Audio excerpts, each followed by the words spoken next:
हल्द्वानी में आज ओपन विश्वविद्यालय के 8वें दीक्षांत समारोह में उत्तराखंड के राज्यपाल मुख्यमंत्री पुष्कर सिंह धामी और उच्च शिक्षा मंत्री धन सिंह रावत उपस्थित रहे। इस मौके पर लगभग 15,417 छात्र छात्राओं को कई विभागों के माध्यम से उपाधि प्रदान की गई। वहीं उच्च शिक्षा मंत्री धन सिंह रावत ने बताया कि ओपन विश्वविद्यालय में अब IT कोर्स का भी शिलान्यास रख दिया गया है, जो कि जल्द ही IT के कोर्स की छात्र छात्राओं को प्रारंभ कर दिए जाएंगे। वहीं मुख्यमंत्री ने कहा कि आज जिस तरह से ओपन विश्वविद्यालय में कई प्रकार के कोर्स कराकर लोगों को रोजगार और शिक्षित किया जा रहा है, यह उत्तराखंड में बीजेपी की सरकार में ही संभव हो सकता है।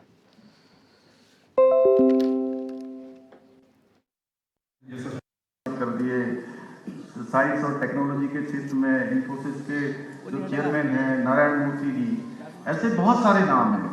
हम चिकित्सा स्वास्थ्य के क्षेत्र में डॉक्टर त्रेहन से लेकर बहुत, जैसे पर्वतारोहण के क्षेत्र में बछेंद्री पाल जी ने अनेक पर्वतों की चोटियों को छूने का काम किया। तो ये सबको आप ये मान सकते हैं कि ये अपने अपने क्षेत्र के नेता हैं। तो हमको भी जिस क्षेत्र का हमको चयन मिले, जिस क्षेत्र में हम जाएं, उस क्षेत्र के हम नेता बनकर ये सिद्ध करें कि हमने अपना सर्वोत्तम दिया है। मुझे आशा है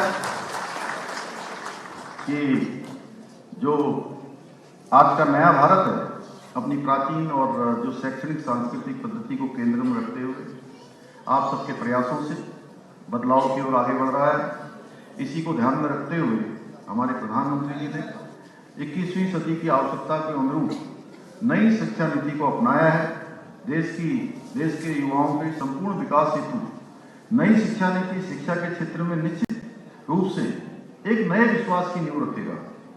मुझे आप सबको बताते हुए अत्यंत गौरव की अनुभूति हो रही है कि उत्तराखंड में नई शिक्षा नीति को बहुत ही प्रभावकारी ढंग से लागू कर दिया गया है। साथ ही हमने देश का सबसे कड़ा नकल विरोधी कानून बनाकर भर्ती परीक्षाओं में होने वाले अपराध को दूर करने का भी कार्य किया है।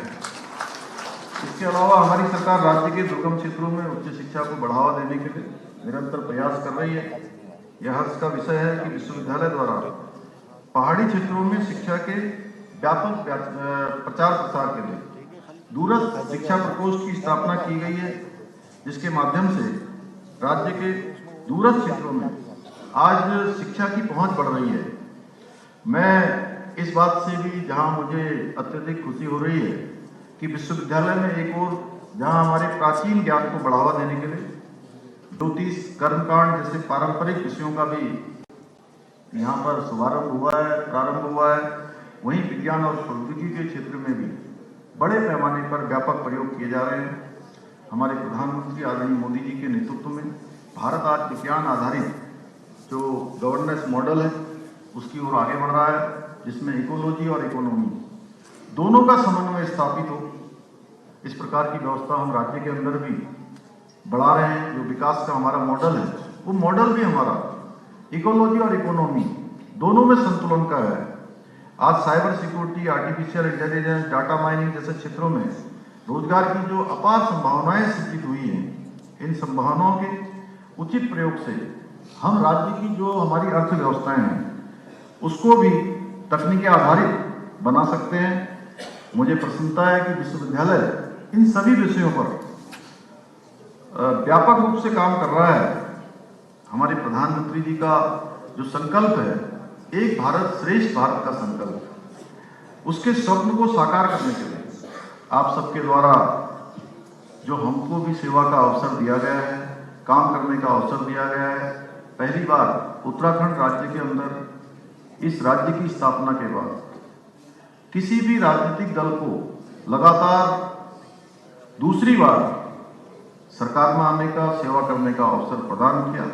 इसको हम सभी का आभार व्यक्त करते हुए और ये संकल्प लेते हुए कि जो हमारी डबल इंजन की सरकार है, डबल इंजन की सरकार एक पल रुके हुए, एक क्षण बेकार किए हुए राज्य की उन्नति के लिए, राज्य के सर्वांगीण विकास के लिए हर संभव प्रयास करेगी। देहरादून में साइंस सिटी का निर्माण, हल्द्वानी में देश के पहले एस्ट्रो पार्क का निर्माण, अल्मोड़ा में साइंस सेंटर का निर्माण, इसके कुछ ऐसे विशिष्ट उदाहरण हैं जो हमने पिछले समय में जिन पर हमने निर्णय लिया है। उत्तराखंड आपदा से प्रभावित राज्य है, हम सभी जानते हैं। अभी आपदा के क्षेत्र में भी हमने पूरी दुनिया के सभी वैज्ञानिकों को, इसके क्षेत्र में विशिष्टता प्राप्त करने वाले महानुभावों को देहरादून में आमंत्रित किया था और एक बड़ा इस पर हमने सम्मेलन किया था।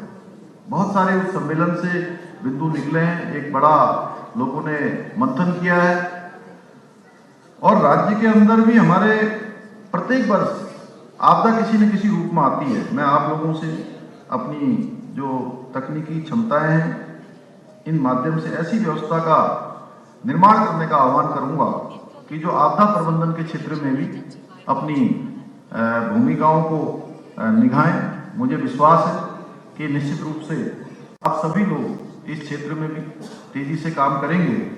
हमारी सरकार आप सभी के सहयोग से आदरणीय प्रधानमंत्री जी के मार्गदर्शन में राज्य को देश का श्रेष्ठ राज्य बनाने के लिए जो हमारा विकल्प रहित संकल्प है इसका 8वां दीक्षांत समारोह आज यहाँ पे हो रहा है। अभी माननीय राज्यपाल जी हमारे बीच में आने वाले हैं और जितने लड़के गोल्ड मेडलिस्ट हैं जिन्होंने अपनी डिग्री ले ली, आज उनको डिग्रियाँ दी जाएंगी और अगले साल से हम डिजी लॉकर के माध्यम से हम बच्चों को डिग्री देने जा रहे हैं।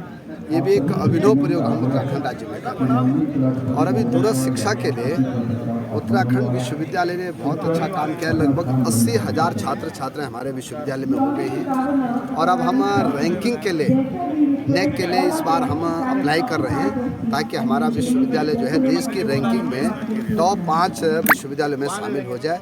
और मैं ये आशा व्यक्त कर रहा हूँ कि उत्तराखंड विश्वविद्यालय जरूर जो है देश की रैंकिंग में जरूर आए।